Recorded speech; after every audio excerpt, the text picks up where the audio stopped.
cities has issued a severe thunderstorm warning for Goodhue County in southeastern Minnesota until 2:15 p.m.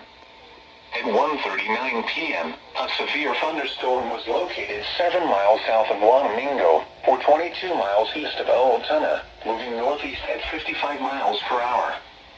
Expected hazards include ping-pong ball-size hail.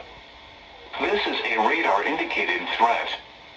The following impacts are expected. People and animals outdoors will be injured.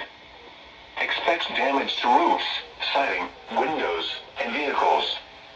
Locations impacted include Pine Island, Bombay, Wanamingo, Zamrota, Hayter, Goodhue, Belchester, Vasa, Welch, Red Wing, Central Point, Frontenac, Wakuta and Frontenac State Park. Seek shelter inside a well-built structure and stay away from windows. The storm is capable of producing large hail. A tornado watch remains in effect until 8 p.m. Friday for a portion of southeast Minnesota.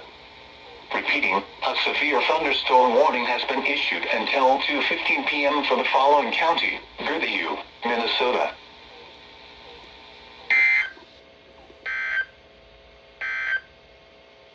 This is Weather Radio 6.